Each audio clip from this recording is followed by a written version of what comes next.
Muy bienvenidos a esta nueva lección sobre el Evangelio de Lucas. Hoy, infelizmente, no puedo estar en directo, pero voy a grabar esta lección para que ustedes puedan seguir estudiando como de costumbre. Y bueno, Gaby con mucho gusto va a responder si por si acaso hay alguna pregunta. Y bueno, de todos modos, si Dios quiere, el sábado después estaré otra vez disponible y en directo. El tema para hoy es Lucas capítulo 17, los primeros 19 versículos. Y el tema que he escogido para esta lección es tropiezo, perdón, fe y gratitud. Estos son los temas que en este pasaje em, se tratan y obviamente es nuestro Señor Jesucristo quien entra en esos temas y va a ser muy interesante lo que nos va a decir y creo que va a ser un desafío para cada uno de nosotros. Pero antes de llegar a esto, me gustaría, como siempre, orar y pedir que el Señor nos bendiga en ese tiempo. Señor, una vez más te damos las gracias por la posibilidad de estudiar tu palabra. Gracias te damos por todo lo que tú estás haciendo en nuestras vidas y te pedimos también por este estudio ahora que sea de provecho para cada uno de nosotros y que podamos entender bien lo que nos vas a decir. Acompáñanos y despierta nuestra mente para que seamos capaces de entender lo que tu Espíritu Santo nos quiere enseñar. Te lo pedimos, Señor, en tu nombre. Amén. Bien, no es todo el capítulo que vamos a tratar hoy, sino la mitad aproximadamente hasta el versículo 19. Por lo tanto, vamos a ver cuál es el resumen de este capítulo. Son básicamente cuatro o incluso si queremos cinco temas, como aparece aquí en esta diapositiva. En primer lugar, vamos a hablar del tema del escándalo. Bueno, escándalo en el sentido de tropiezo. Realmente la palabra que se usa es la palabra escándalo y de esto vamos a hablar. Entonces, Jesús aquí nos enseña sobre la gravedad de hacer tropezar a otra gente en la fe.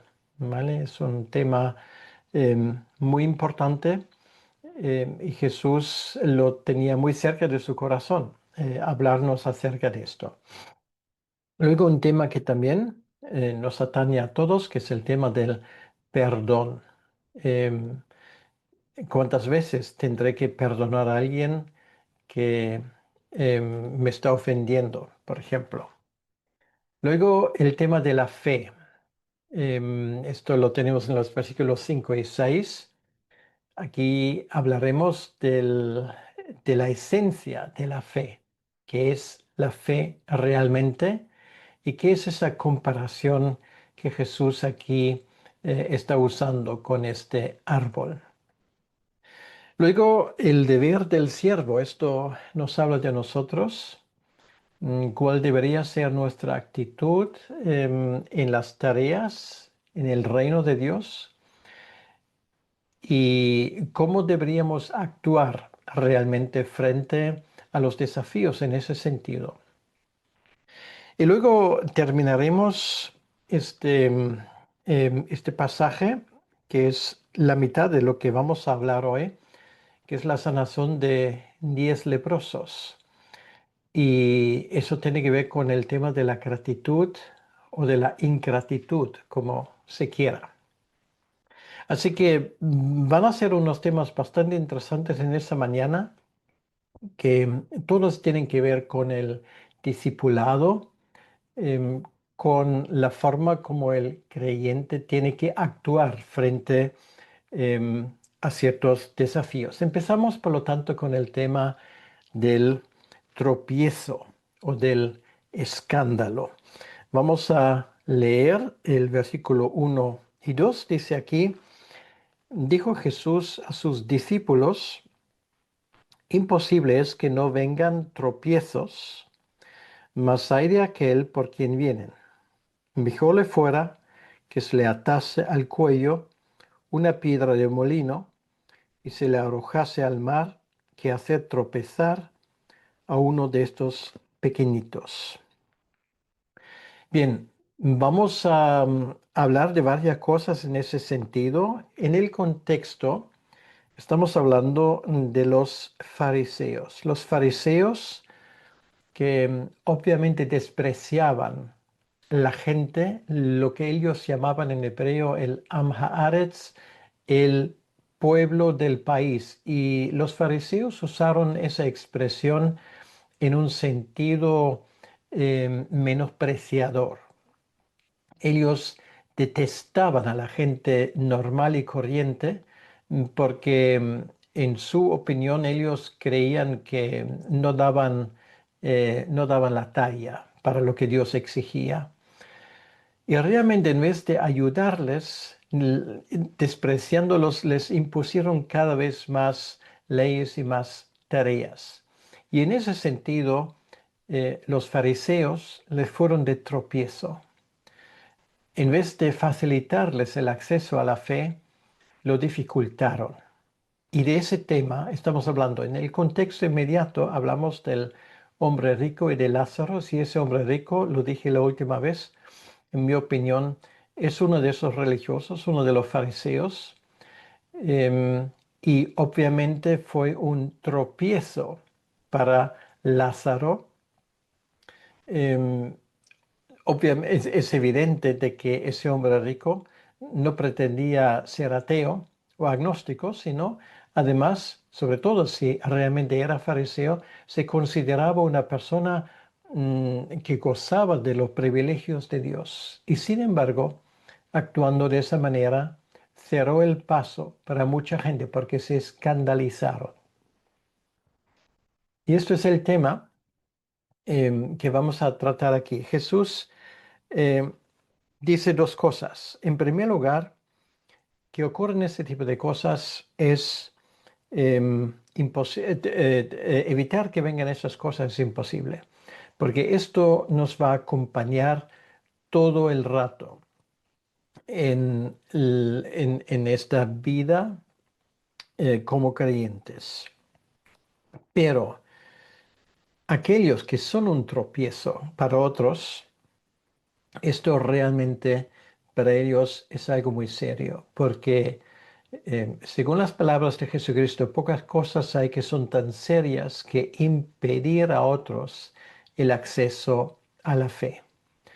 Ahora vamos a investigar un poco el significado de esa palabra tropiezo. Tropiezo significa realmente en ese contexto hacer pecar a otros, especialmente a los débiles. ¿Por qué? Bueno, porque no les prestamos atención.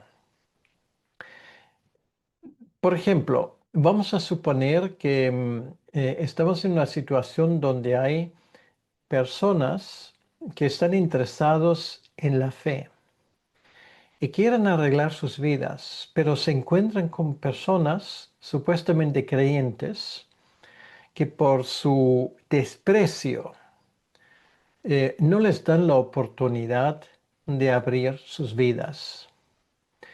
Yo recuerdo haber escuchado hace pocos días la historia de un hombre que quería hablar con un pastor porque tenía problemas serios en su vida y quería hablar con ese pastor para aliviar un poco su alma y encontrar ayuda. Entonces, él se presentó allí en la casa.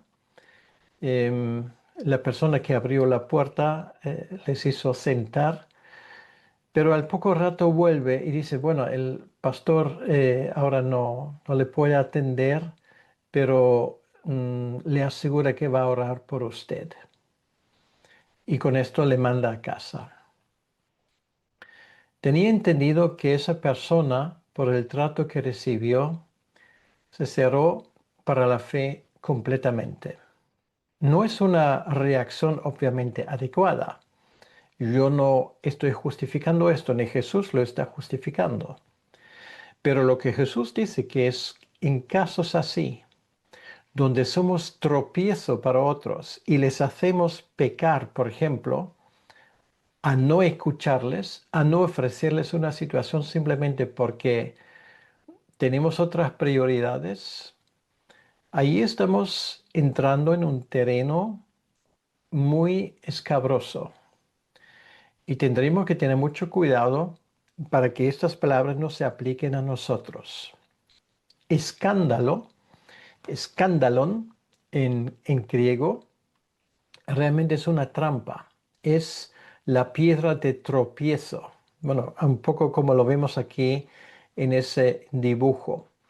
Entonces, esta piedra de tropiezo formaba parte de unas trampas que en los tiempos de Jesucristo se hicieron para cazar pájaros. Entonces, se hizo una trampa que consistía en un tipo de, em, en un tipo de palito muy fino, y ese palito mantenía una piedra de forma inclinada. Entonces, alrededor de esta piedra, pues se pusieron todo tipo de cereales. Entonces, cuando vino un pájaro para cogerlo y se daba con ese palito, pues la piedra bajó y el pájaro estaba encerrado. Entonces, de eso estamos hablando. Es ser tropiezo, la piedra de tropiezo, lo cual quiere decir que esa persona que busca algo, en este caso en la fe, finalmente no solamente se ve sin ayuda, sino su situación después es peor. Y Jesús dice, si estamos en una situación así, esa persona, si no se arrepiente de sus caminos, tendrá que esperar un castigo muy severo. Esto, por lo tanto, es para nosotros una llamada, una advertencia severa, em, para preguntarnos, ¿realmente mis prioridades están bien hechas? Realmente para mí lo más importante es ayudar a otros cuando ellos están buscando. Realmente estoy preocupado por el bienestar espiritual de mi prójimo. Las palabras de Jesucristo aquí son severas. Eso de la piedra de molino, claro, es una forma de ejecutar a alguien. Y Jesús dice, bueno, es uno de los peores crímenes que nos podemos hacer tratar a una persona así.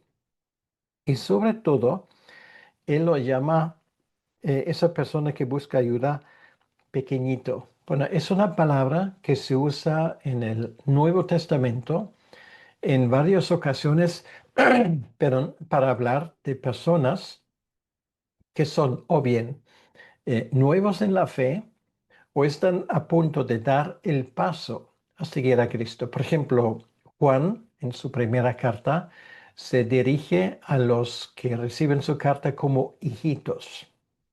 Son los que acaban de conocer a Cristo. Y esas personas merecen nuestra atención especial. Por lo tanto, si no estamos dispuestos a ayudarles para que se sientan en casa con el Señor, estamos incurriendo en un pecado muy grave. Y esto es algo muy importante en el reino de Dios. Obviamente vale la pena pensar en esto. ¿Qué estoy haciendo yo para que otros avancen en la fe?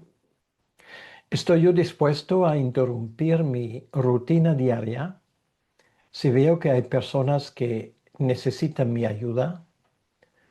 ¿O es mi agenda más importante que las personas? De eso se trata de prioridades. Y Jesús aquí dice que no hay prioridad más importante que aquel que necesita tu ayuda y viene a ti para recibir esa ayuda. Tu responsabilidad y la mía, obviamente, es prestar a esa persona todo tipo de atención y de auxilio necesario. Bueno, no es un tema complejo, este primer tema del escándalo, y tenemos que tener los ojos abiertos. Infelizmente, a lo largo de los siglos, para no decir de los milenios, hay ejemplos muy tristes de personas que con su comportamiento, en vez de abrir el acceso al reino de Dios, lo han cerrado para otras personas. Esto no debería ser así. Deberíamos ser gente que facilita el acceso al reino de Dios en vez de cerrarlo. Con esto vamos a la siguiente historia o a la siguiente enseñanza, que es el tema de perdonar. Aquí dice, mirad por vosotros mismos. Si tu hermano pecare contra ti, repréndele. Y si se arrepintiere, perdónale. Y si 7 veces al día pecare contra ti, y 7 veces al día volviere a ti, diciendo, me arrepiento, perdónale. Bueno, una vez más, es una situación que todos conocemos, y creo que lo conocemos sobre todo en un entorno familiar, porque en una familia las cosas se potencian de cierta manera, se vive más intenso. Puede ser en una relación de padres e hijos, puede ser en una relación de cónyuges. ¿Quién no ha vivido la situación que, sobre todo cuando uno convive, pues es fácil incurrir en una serie de formas de comportamiento que a la otra persona le sacan de quicio y a veces con derecho. Entonces, mm, a veces cuando ocurren esas cosas, o sea, pecados o ofensas recurrentes, ¿cuál debería ser nuestra actitud? Y el Señor, una vez más, aquí es completamente diáfano y claro. Nuestra tarea es perdonar. Si una persona nos pide perdón, aunque haya cometido ese pecado 100 veces o 70 veces, como en este caso, pues hay que perdonar. Y la razón es evidente. Jesús insistió en muchas ocasiones sobre ese tema del perdón, porque no hay que olvidar una cosa. Los que más se han beneficiado del perdón divino en ese caso somos nosotros. Nadie ha incurrido en pecados tan graves contra nosotros como nosotros lo hemos hecho en cuanto a nuestra relación con Dios. Todos merecemos la muerte. Todos merecemos estar apartados de Dios eternamente. Y sin embargo, por la sangre de Cristo, Él nos ha perdonado. Y esto ahora nos pone en una situación donde no podemos y no debemos cerrar nuestro corazón cuando alguien nos pide perdón. Obviamente lo que esa historia presupone es la sinceridad, ¿vale? O sea, si alguien solamente dice ese tipo de cosas sin andar en serio, pues es otra cosa, pero incluso en este caso hay que perdonar, ¿vale? La cuestión aquí no en primer lugar es la seriedad, sino es de nuestra parte perdonar con abundancia, perdonar incondicionalmente. Esto es la idea. Y la cuestión no es si la otra persona lo tiene en serio o no. De nuestra parte se nos exige perdonar. ¿Por qué? Bueno, porque nosotros debemos de pensar en quién nos ha perdonado. Aquí se dice incluso 7 veces al día. Em, y además dice aquí, si 7 veces se arrepintiera, o sea, aquí nos damos cuenta que es serio. En este caso concreto, la persona se arrepiente, lamenta las cosas que ha hecho.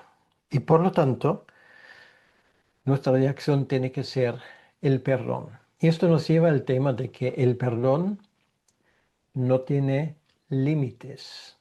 El perdón de Dios con nosotros no ha tenido límites y nuestro perdón con los demás tampoco debe de tener límites.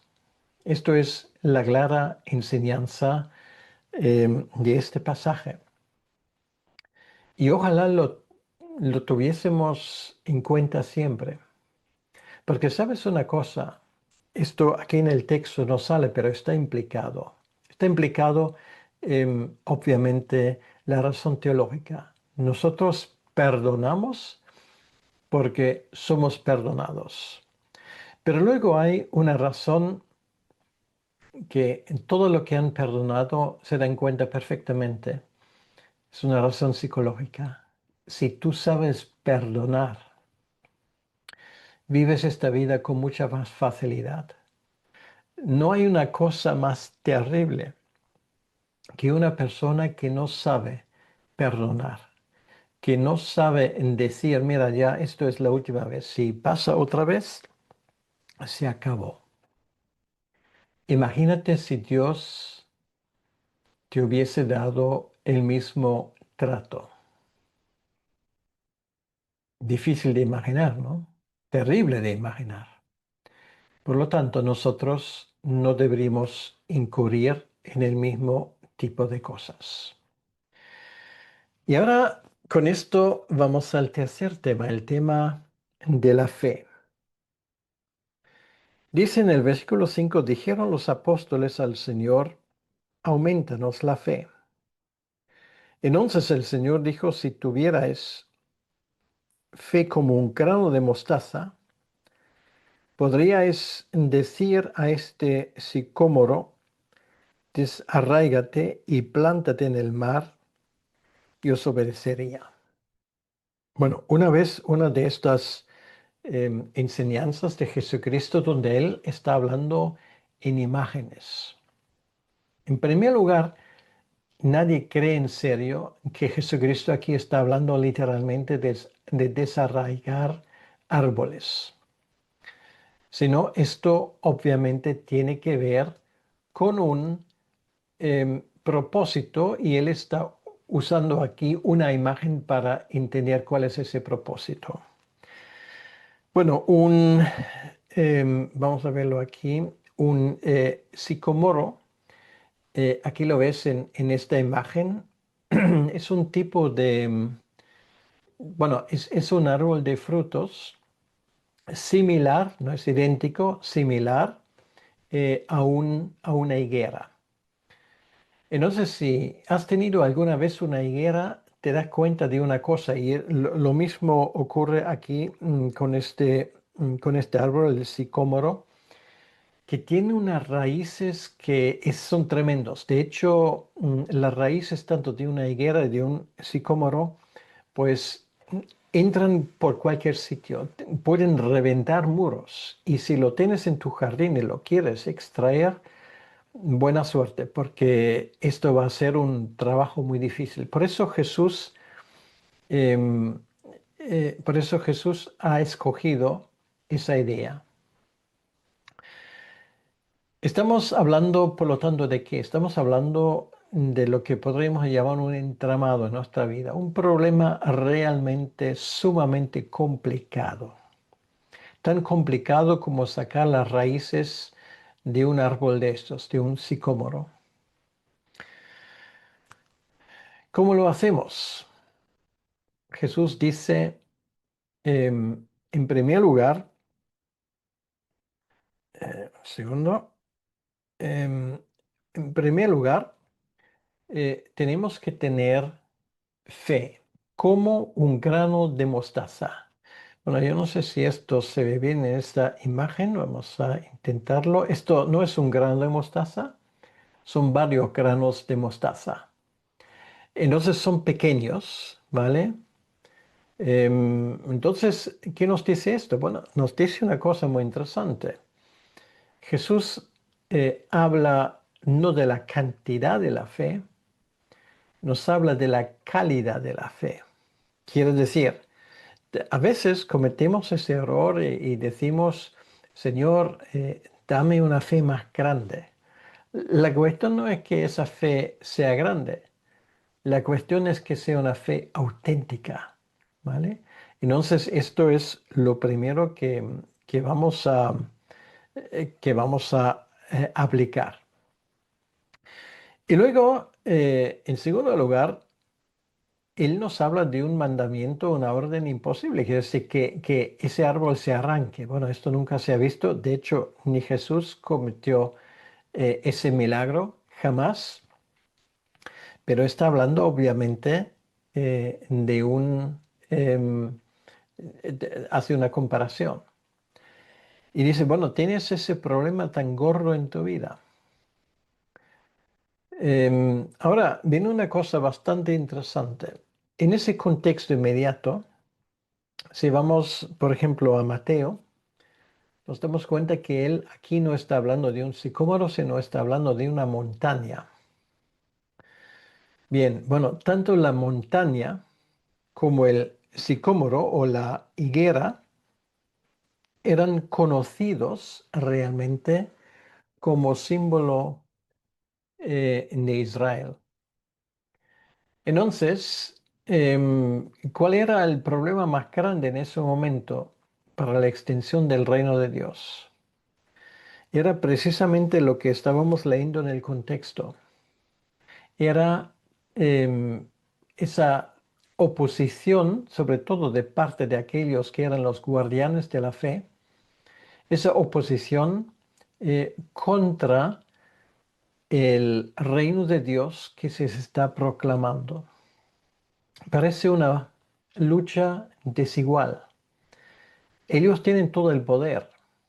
Ellos tienen todo lo que hace falta para aplastar esa pequeña planta, ese pequeño grano de mostaza. Y sin embargo, Jesús dice, si tuvierais fe, fe auténtica, en el poder de Dios lo imposible se va a hacer. Y esto ha sido el caso a lo largo de toda la historia del pueblo de Dios sobre la faz de la tierra. Dios ha cuidado, ha hecho milagros, ha obrado lo imposible para que todo lo que impidiese el avance del pueblo de Dios y del reino de Dios se quitase de en medio. Y esto es una de las grandes lecciones de esto aquí, que es algo que le podemos pedirle al Señor continuamente. Señor, ayúdanos para que tu reino siga adelante. De hecho, eso estamos orando en el Padre nuestro, que venga tu reino. Y el reino solamente se puede venir cuando se quite de en medio todo ese tipo de problemas. Ahora, solamente quiero poner un ejemplo. Uno de los fenómenos que está amenazando el avance del reino son las religiones o las ideologías opuestas. Se me ocurren dos. En el mundo occidental, la amenaza más grande contra la fe cristiana es precisamente el secularismo, el pecado que se vive de forma abierta, esa hostilidad que domina nuestros países, desde los gobiernos hasta más abajo. Esa enemistad contra todo lo que es sagrado y lo que viene de parte de Dios. Y a veces nos sentimos amenazados, impotentes, y decir, bueno, ¿y cómo se puede cambiar esto? Bueno, aquí tienes la solución. Ora, ten confianza. Y una vez más, no hace falta tener una gran fe, pero tener, como alguien ha dicho, fe en un gran Dios. Ahí está la diferencia. Estos árboles se van a tener que quitar. O la otra amenaza muy grande, no tanto en nuestras latitudes, pero en otras partes del mundo, es el Islam. Bueno, parece monolítico, una religión hostil a la fe cristiana como ninguna otra, hace todo lo posible para erradicar todos los vestigios de la fe en nuestro Dios, en sus dominios. Parece que los cristianos son impotentes contra esto, que nadie lo puede parar. Y sin embargo, ese texto dice que no es así. No hay nada que pueda resistir al avance del reino de Dios. Ni siquiera un sicomoro con toda su raigambre tan extensa, finalmente tendrá que salir. ¿Qué hay que hacer? Bueno, Jesús lo dice, desarráigate. Esta es la palabra. Quítate de en medio. Nosotros sabemos que el reino de Dios vencerá. Nos hemos referido ya muchas veces a este famoso versículo de Apocalipsis 7:9, donde esto se nos dice claramente. Por lo tanto, orar esto es absolutamente legítimo. Aquí estamos orando no en favor de algo, sino en contra de algo. Y esto es algo que para mucha gente no entra dentro de sus cálculos. Oramos por algo, pero aquí se ora en contra de algo. ¿En contra de qué? En contra de un árbol que molesta, en contra de un obstáculo que parece insuperable. Ahora, empezamos con lo pequeño. Estos obstáculos en tu propia vida que pueda haber que te impiden que avances bien. Aquí tienes una promesa. Ora por esto y confía en el Señor que Él va a quitar este obstáculo. Aquí representado por el sicómoro.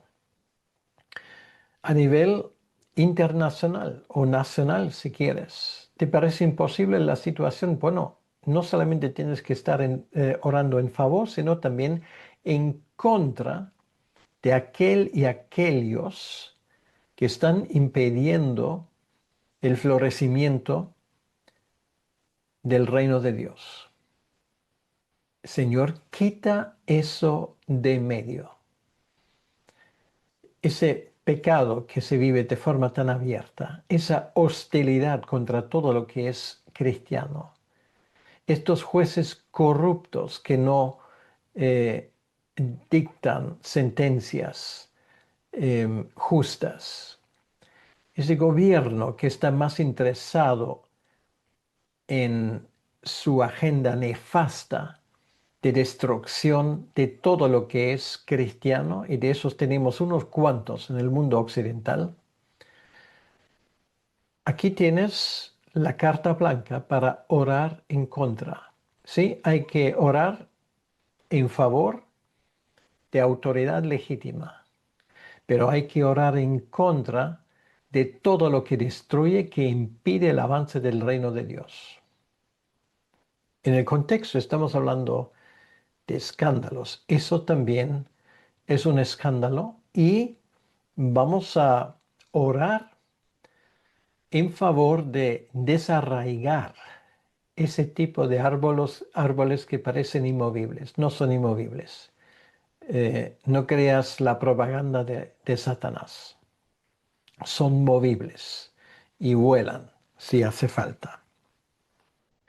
Y con esto llegamos al siguiente, a la parábola del siervo, la comparación del siervo.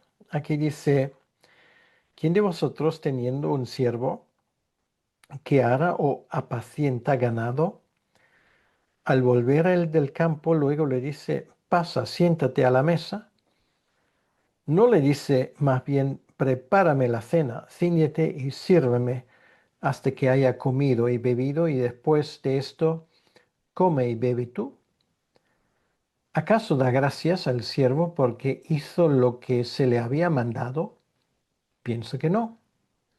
Así también vosotros, cuando hayáis hecho todo lo que os ha sido ordenado, decid, siervos inútiles somos, pues lo que debimos hacer, hicimos.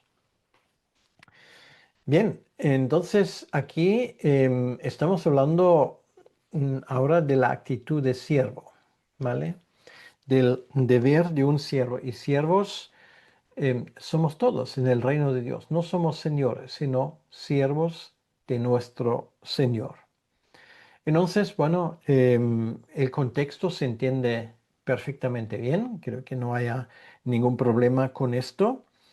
Y es realmente el siervo no tiene derechos especiales, sino más bien cede sus derechos para servir mejor a su Señor. Entonces, una de las cosas que, bueno, nos podrían llamar la atención, pero son completamente normales, es que un siervo, como lo tenemos aquí, que está trabajando todo el rato fuera, pues cuando vuelve a casa de noche, él no puede decir, bueno, esto ya fue todo, me voy a dormir, sino él sigue siendo siervo. Bueno, eso tal vez en el contexto actual, con nuestros derechos laborales y todo esto, parece extraño. En aquel entonces, un siervo debería estar al servicio del Señor los 24 horas, ¿vale? Entonces, esta comparación aplica a Jesús. Entonces, claro, esto nos cuesta entenderlo porque hemos sido educados con esa idea, bueno, tenemos como trabajadores, como empleados, tenemos ciertos derechos y tenemos derecho a no sé cuántos días de vacaciones, tenemos derecho a una paga extra, tenemos derecho a esto y al otro. Y si tú excedes tu tiempo de, eh, trabajo reglamentario, pues tú puedes hasta denunciar a tu jefe por haber transgredido la ley. Por lo menos aquí en Europa las cosas funcionan así. Bueno, todo esto nos lo han metido en la mente. Sin embargo, en aquel entonces, un siervo que recibe su salario, no estamos hablando de un esclavo, sino de un siervo, se entendió que su primera prioridad era el bienestar de su amo. Para eso le pagaba. Y esto no se cumple con un día laboral de 8 horas, sino a veces, pues, podrían ser más horas, 10, 12, 14. Y solamente cuando el Señor esté servido y tenga ya nada más que exigir, entonces llega el momento cuando el siervo pueda ocuparse de sus propios temas. Sí, me vas a decir, bueno, esto es explotación.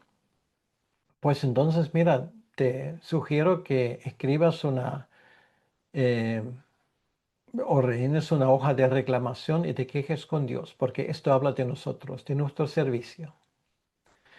Parece muy importante que el servicio en el reino de Dios, y ahora da igual qué tipo de ministerio ocupas, si es a pleno tiempo, a medio tiempo, o si ayudas en tu iglesia cuando puedas, esto no se ajusta a lo que tal vez en el mundo han establecido como reglas, sino lo que tenemos que aprender es que el que sirve en el reino de Dios no tiene una jornada de 40 horas semanales, sino está siempre al servicio de su Señor.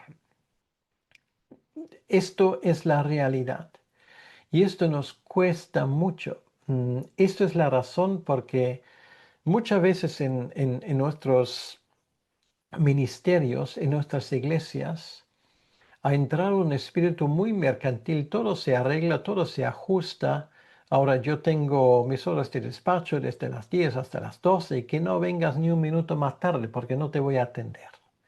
Estos son mis derechos como pastor, como obrero y tienes que cumplir con esto porque si no te voy a llevar a los tribunales. Bueno, no voy a seguir, es un tema muy desagradable y sin embargo está aconteciendo continuamente. Jesús aquí habla en contra de mercantilizar el reino de Dios. Las cosas son claras de entrada. Somos siervos inútiles. Quiere decir, si tú todavía tienes ganas de reclamar tus derechos delante de Dios, que sepas una cosa, no tienes ninguno. En el reino de Dios no hay derechos humanos. Esto ya sé que esto suena fuerte. Piénsalo. Solo hay derechos divinos. El que tiene la prioridad no eres tú ni soy yo. El que tiene la prioridad es Dios. Y si esto nos cuesta aceptarlo, entonces ¿qué vamos a hacer con un texto así? ¿Arrancarlo de nuestra Biblia solamente porque no se ajusta a nuestras expectativas? El versículo 9 dice, ¿acaso da gracias al siervo porque hizo lo que se le había mandado? Pienso que no. O sea, si Dios nos exige algo, no nos va a dar la gracia, como dice en aquella película que todavía tengo, los tipos duros no bailan y la policía no da las gracias. O sea, quiere decir que eh, si tú haces algo en el reino de Dios, no esperes que Dios te mande una carta de agradecimiento. Me vas a decir, vale, vale, pues sí, eso lo entiendo, pero mi pastor o mi, qué sé yo, mi superior, el que supervisa mi ministerio, pues de vez en cuando podría estar agradecido por lo que hago. Realmente, te doy la razón, humanamente hablando, nunca está de más dar una palabra de ánimo, una palabra de agradecimiento. Esto es una forma de cortesía. Pero que sepas una cosa, el reino de Dios consiste de siervos inútiles. Quiere decir que tu ministerio, ¿para quién lo llevas a cabo? ¿Para quién? ¿Para tu iglesia? ¿Para tu pastor? ¿Para aquella persona que te supervisa? ¿O lo haces para Dios? Y si lo haces para Dios, que sepas una cosa, estás cumpliendo con tu deber. No esperes que nadie te dé las gracias. Ocurre lo mismo en un ejército. ¿Tú crees que el oficial le va a dar las gracias a los soldados por haber luchado? Yo no conozco un ejército así. Si están alistados en el ejército es su deber. Ahora, esto ocurre también en el reino de Dios. Por lo tanto, la actitud del discípulo debe de ser una actitud de humildad verdadera. Dice aquí en el versículo 10, y esto me parece muy importante, así también vosotros cuando hayáis hecho todo lo que os ha sido ordenado, decid, siervos inútiles somos. No es que el Señor diga, tú eres un siervo inútil. No, eres tú quien dice al Señor, yo soy un siervo inútil. Quiere decir que esto es mi deber. Realmente para mí es un privilegio poder estar en el servicio de mi Señor. Bueno, esto lo cambia todo. Esto habla de humildad. Y la humildad a veces nos cuesta horrores. Quiere decir que el discípulo reconoce que todo lo que hace por su deber, no por mérito especial. Y lo segundo es el cumplimiento del deber. Hemos hecho lo que debimos hacer, es nuestra tarea.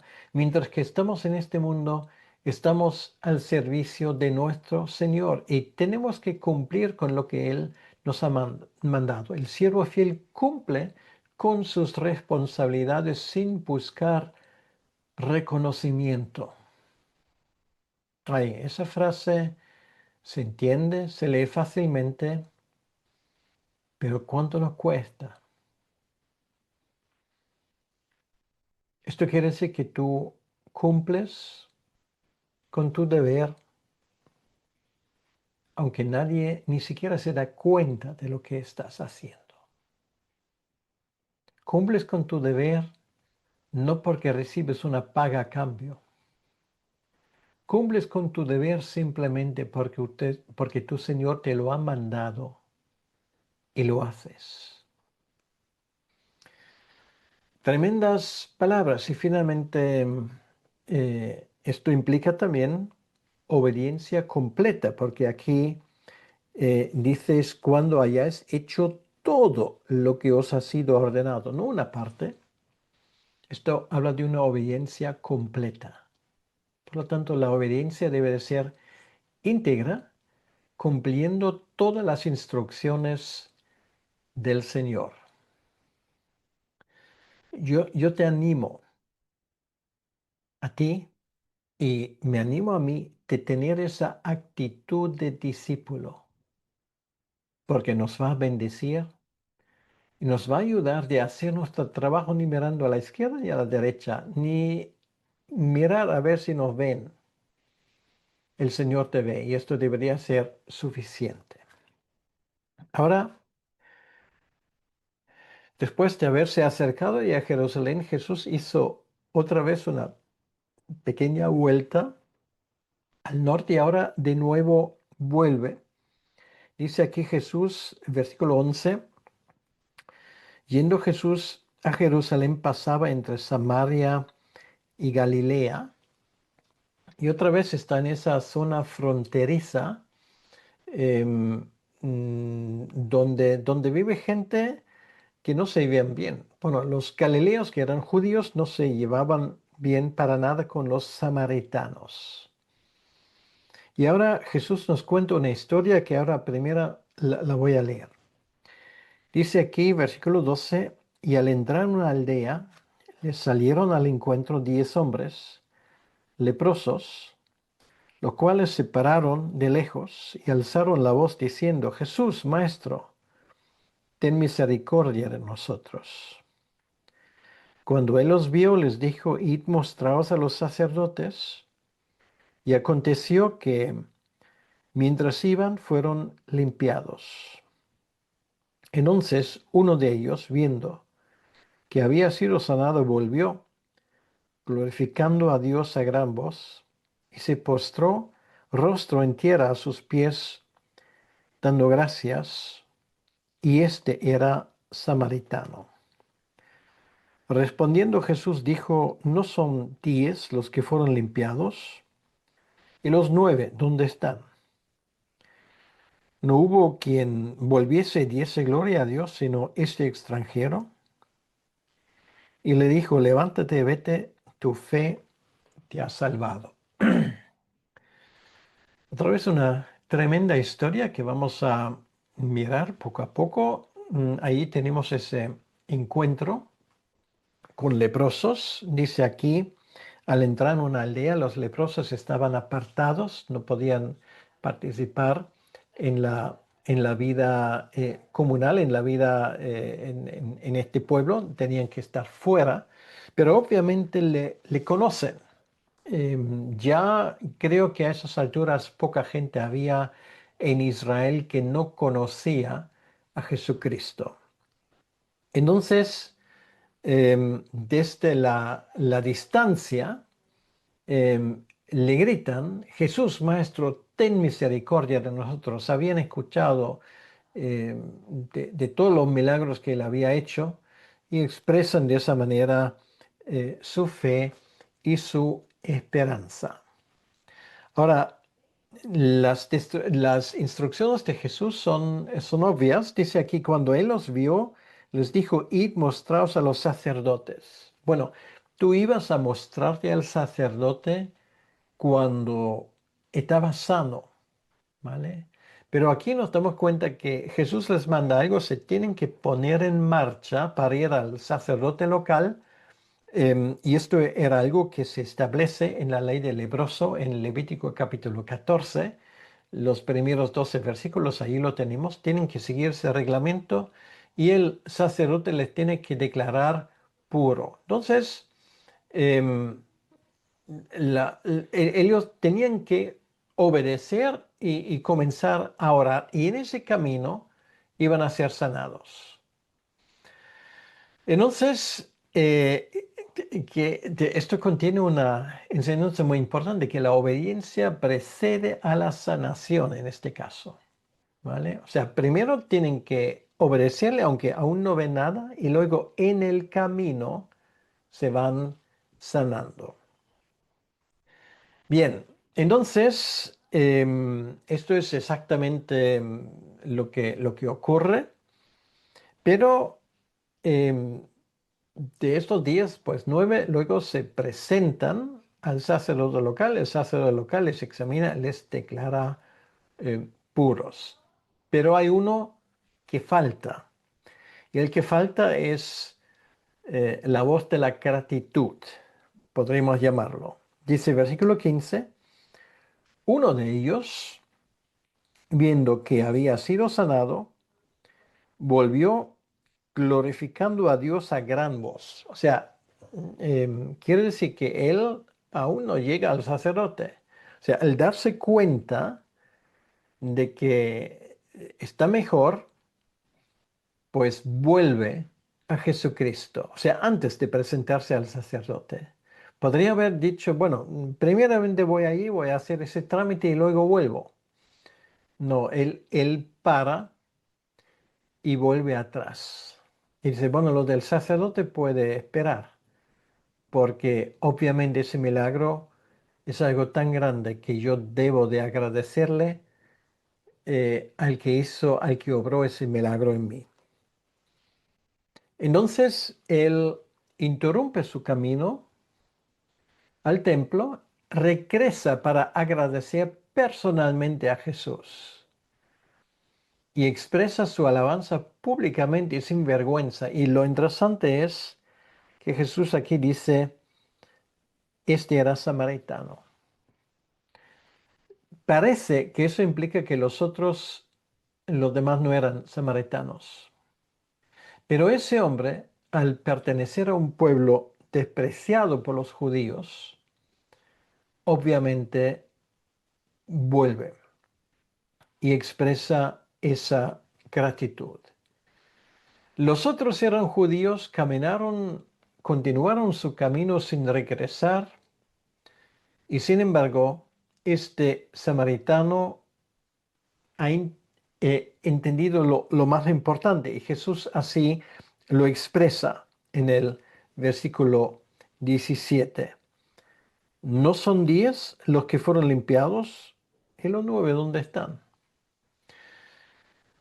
Lo que es muy interesante es que Jesús aquí en el versículo 18 le dice algo al samaritano que realmente nos enseña una gran lección. Dice, tu fe te ha salvado, lo cual quiere decir, no solamente fue sanado exteriormente como los demás, sino en su caso, esa maravilla y ese milagro se une con una fe personal que por implicación tenemos que pensar que en los demás no se ha dado.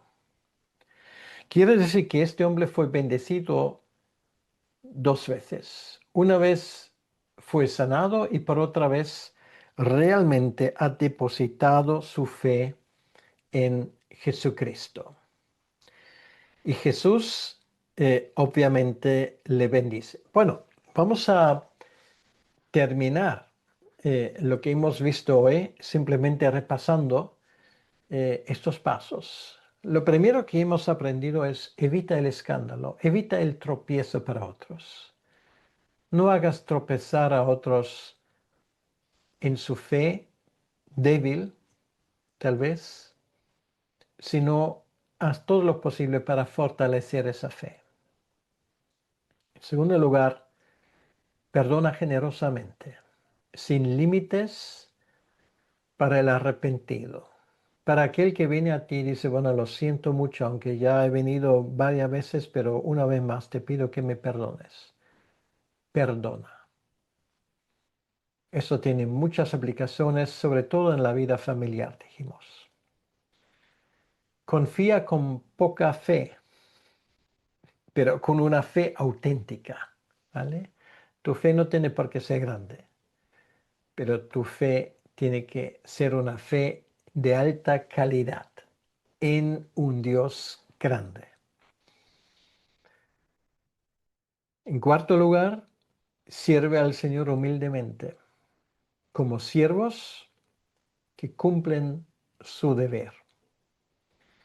Y finalmente, lo que hemos visto aquí, agradece siempre.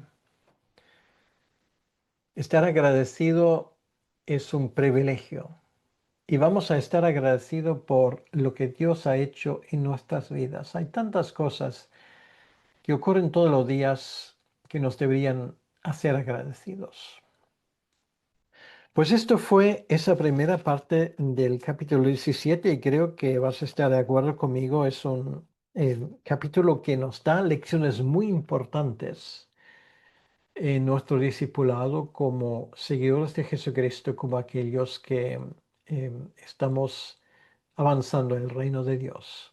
Pues vamos a terminar ese tiempo en oración y vamos a pedirle al Señor que Él nos bendiga y nos cuide en nuestras vidas. Señor, gracias te damos en este día. Gracias te damos de corazón por todas las cosas que hemos leído esta vez de nuevo. En ese capítulo 17, ayúdanos, Señor, a tomarlo en cuenta.